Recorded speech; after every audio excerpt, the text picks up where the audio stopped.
Hola, ¿qué tal? Bienvenidos al bosquejo de la lección de escuela sabática. Ya estamos en la primera lección de este segundo trimestre. El título general de la lección de este trimestre es Buscad a Jehová y vivid. Y el tema de esta ocasión, de esta semana, es adulterio espiritual. Vamos a hablar sobre Oseas, el ministerio de este primer profeta menor que estudiaremos en esta semana. Está con nosotros para comentar el bosquejo el doctor Reinaldo Siqueira. Como ustedes bien saben, él es el rector del SALT aquí en América del Sur para la División Sudamericana y él también tiene un doctorado en Antiguo Testamento. Muchas gracias por estar con nosotros. Un placer, pastor, estar aquí, participar de este bosquejo. Vamos a hacer una oración. Le voy a explicar al doctor que nos haga la oración y continuaremos entonces después con nuestro bosquejo. Bondadoso Padre, al abrir tu palabra, pedimos tu bendición y tu espíritu para conducirnos en este estudio. En nombre de Jesús, amén. Amén. Hace algunos años atrás, mi hermano mayor recibió de presente cuando era pastor joven allí en su distrito un zorro, un zorrito pequeño, que al principio se parecía mucho a un perro, ¿no? Pero no era un perro, era un zorro. Lo cuidó, lo crió, lo alimentó como si fuera un perro. Y él era como su animal de estimación, salía con él, estaba en la casa, lo recibía, era muy inteligente. Y comenzó a crecer muy al estilo casero en la casa. Pero a medida que crecía, los instintos de zorro comenzaron a aparecer y no quería más comer aquella comida que se le servía. Él quería comida viva, ¿no? Perseguía a las gallinas. Todo el mundo creía que estaba jugando con ellos hasta que un día terminó matando y casi comiendo una de ellas. Mi hermano tuvo que encerrarlo en una jaula y después de un tiempo él salió de la jaula, salió al vecino y destruyó unas 3 o 4 gallinas. Así mi hermano tuvo que asegurar bien el animal, a veces dormía inclusive dentro de la casa. Hasta que una noche, en medio de la oscuridad de la noche, cuando él estaba profundamente dormido, sintió que un peso comenzó a subir sobre su cuerpo. Y él se despertó y dijo, ¿qué es esto? Cuando esa cosa pesada estaba cerca de su cara, gruñendo con un sonido extraño, él se levantó y con su fuerza juvenil empujó con violencia aquella cosa contra la pared, le encendió la luz y descubrió que era su propio zorro. Aquel animal querido, aquella noche se convirtió en una fiera que quería atacar hasta su propio dueño. Él salió corriendo por la puerta porque no quería más ver a su dueño, parecía que tenía vergüenza cuando encendieron las luces, pero no consiguió más encontrarlo. Unos días después, él logró localizar a aquel zorro allí en la carretera. Estaba tirado en el suelo con un poco de sangre. Se aproximó en su pequeño carro, bajó, corrió y aún estaba vivo. Parecía que unos momentos antes un carro lo había atropellado. Cuando lo encontró, él lo abrazó y le dijo, ¿por qué te fuiste? Entró en un diálogo con el zorro. Y el zorro como que le decía, yo no quería ir. Y él decía, pero ¿por qué te fuiste? Yo te iba a perdonar, no era un problema. Y él decía, él parecía que el zorro diría, es que yo tenía vergüenza, no quería irme, pero yo no pude con mi naturaleza. La traición es un asunto que parece bien adentro del corazón del ser humano. Y este será el tema de la lección de esta semana. Aprenderemos cómo el Señor trata a su pueblo y en medio de la rebeldía y adulterio espiritual. Vamos a pasar a la segunda parte de nuestro bosquejo, que es la exploración.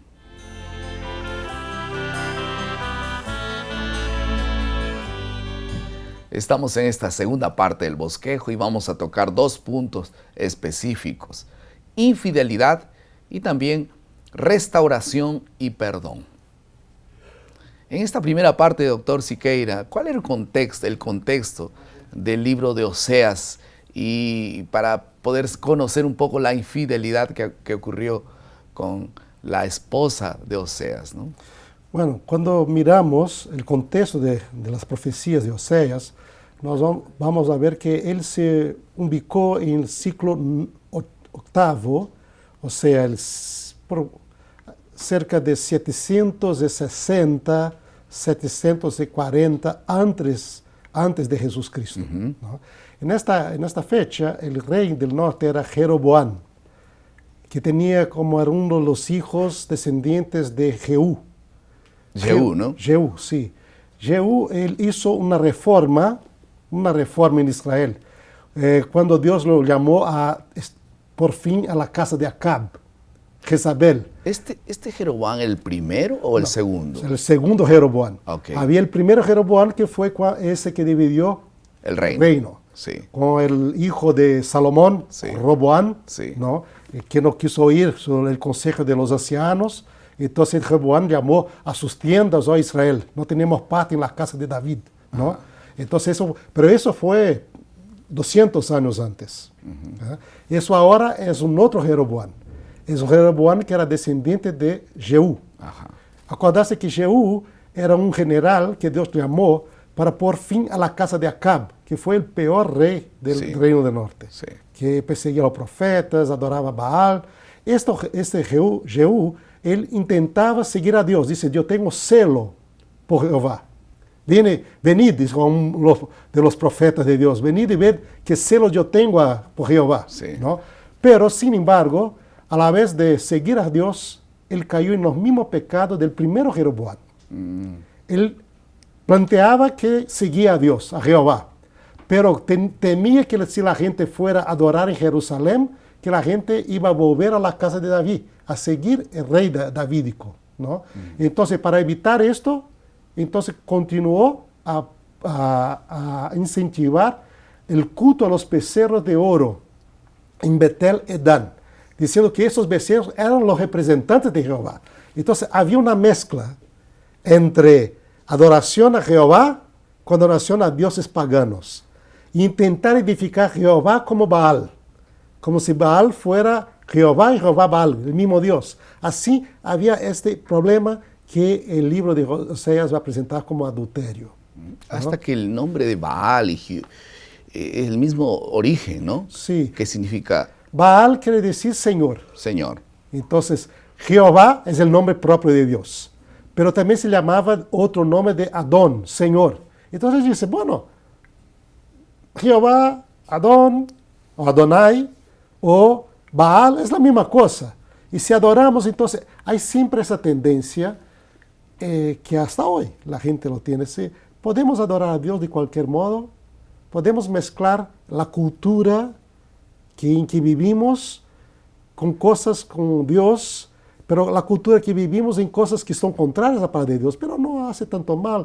¿Cuál es la diferencia si es Jehová, el mismo si es Dios, Buda? ¿No? Hoy la gente dice así, todos son Dios, todos son caminos a Dios. Ese pensamiento, forma de pensar, es una forma que no solamente de hoy, pero antigua. Vamos a adorar, de cualquier modo adoramos al Dios creador de todo. Y esto para Dios era un adulterio. Y el casarse con esta mujer, que era adúltera, hija de adulterio, era un símbolo del problema que Israel estaba pasando en esos tiempos. Y ahí Dios quería enseñar una lección, ¿no?, a su pueblo, por ese pedido extraño que le hizo a Oseas de casarse con una mujer así. Era para mostrar una lección al pueblo de Israel, ¿no? Sí, esto era un símbolo de la realidad que se estaba pasando. El pacto, hay varias imágenes del pacto. Una, el Señor siervo, la otra padre, hijo, y la otra esposo, esposa. El pacto entre Dios y su pueblo era un pacto de amor, como en un matrimonio. Entonces se unieron en amor para vivir juntos. Pero Israel se estaba portando, se vivía como si fuera una adúltera.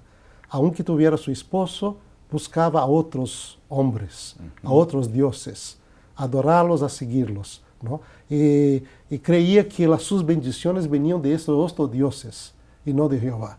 Y así vivía como una mujer que busca a otros en vez de vivir con su esposo solamente.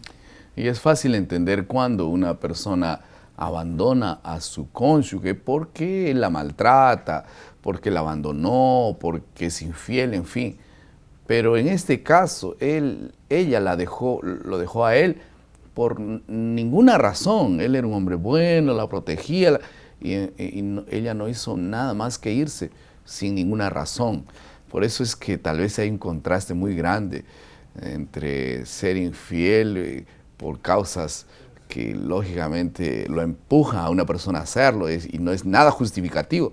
Pero aquí ella era protegida, era amada y aún así se fue, ¿no? Esto es un propósito de Dios de presentar que su pueblo no le dejaba porque era malo, era un Dios malo, pero sí porque el pueblo tenía una tendencia, una propensión a seguir el mal. O sea, es como esa esposa que aunque el esposo le trate muy bien, con amor y cariño, aún no es fiel. Entonces eso es algo que produce un impacto, ¿no? ¿Por qué es esta mujer infiel? Porque ella desea hacerlo, no porque... Y en la segunda parte nosotros tenemos la promesa de restauración. ¿Qué hizo Oseas para recuperar su esposa? Y está en el texto, ¿no? Oseas 3:2. Eso es una parte que realmente impacta a todos, ¿no? Sí. O sea, aunque su esposa lo dejó, siguió sus amantes, sus otros hombres que le quería, o sea, los otros dioses, simbolizaba. Esta mujer de Oseas, al final, estos que la buscaba, la dejaron. Ella se quedó en la miseria, se quedó como una esclava. Estaba siendo vendida como esclava en el mercado de esclavos. Y entonces Dios le ordenó a Oseas a irse y comprársela de nuevo y traerla para la casa. Entonces es un impacto, como Dios ama a sus hijos. Quiere recuperarlos. Y quiere recuperarlos, aunque ellos no están infieles. Pagando un precio, ¿no? Pagando un precio grande, pero rescatar de esclavitud a su pueblo, ¿no? Porque así mismo se pusieron en esta situación. Y la parte final de la lección habla un poco sobre la diferencia entre saber cosas respecto de Dios y conocer a Dios, ¿no? Mi pueblo, dice, me abandona y fue destruido porque le faltó conocimiento. ¿A qué conocimiento se refiere allí la Biblia? Este no es el conocimiento intelectual, conocimiento de hechos, de verdades. Es el conocimiento de la vida, vivir. O sea, aquello que uno sabe, que uno conoce, hay que vivírselo. No solamente tener como una teoría, pero ponérselo en la práctica. El pueblo sabía acerca de Dios. El pueblo lo conocía, pero el pueblo no vivía con Dios, no seguía sus caminos, no practicaba las cosas que debía hacer, ¿no? Entonces, es un problema muy común. La persona se engaña a sí misma solo porque piensa que conoce la palabra de Dios.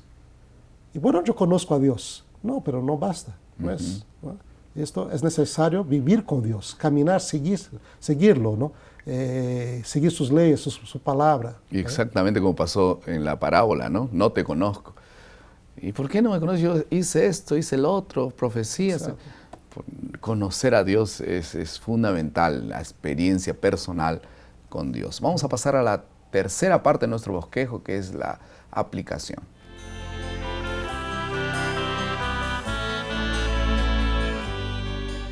El pueblo de Israel era tan ingrato que prestaban sus ofrendas y sus dádivas, porque ustedes saben que el fruto de la vida, del trabajo y el salario que ellos recibían era dedicado a los ídolos falsos, no al Dios que los creó, que los quería rescatar, que los amaba. Esta ingratitud fue realmente un acto que Dios no apreció. Sin embargo, Dios seguía amando a la criatura humana. Nosotros podemos estar muchas veces prestando culto a través de nuestro tiempo, a algunos dioses particulares que tenemos por allí, y nosotros nos descuidamos del grande amor que Dios tiene para nosotros, y la gratitud no se expresa con dádivas apenas, ¿no? Sino con la vida que nosotros le ofrecemos todos los días a Dios. Que nuestra vida sea una dádiva y que esto pueda repercutir en gratitud. Y la gratitud es como música linda en los oídos de Dios. Vamos a la cuarta parte de nuestro bosquejo, que es la creatividad. Nosotros vamos a llamar la práctica, la acción. ¿Qué vamos a hacer como resultado de esta lección?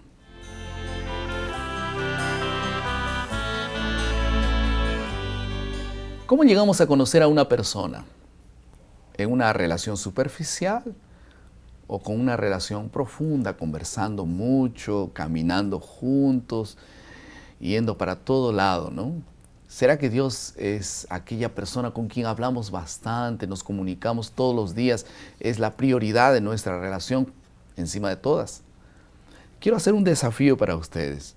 ¿Qué les parece si comenzamos este trimestre tomando una decisión?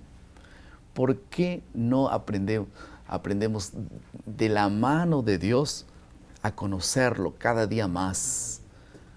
Y lo conoceremos cuando leeremos su Biblia todos los días, la lección de escuela sabática todos los días. Y podremos tener una intimidad con Dios. Quien conoce a Dios, conoce la vida y tendrá vida eterna. Que Dios te bendiga. Vamos a hacer una oración. Querido Padre, muchas gracias por tu palabra. Que cada día podamos conocerte más y más y que nuestro corazón jamás pueda traicionar el amor que tienes para nosotros y los propósitos que tienes para salvarnos. Nos entregamos a ti, definimos y creemos y queremos que cada día podamos tener una relación íntima contigo. En el nombre de Jesús. Amén. Amén.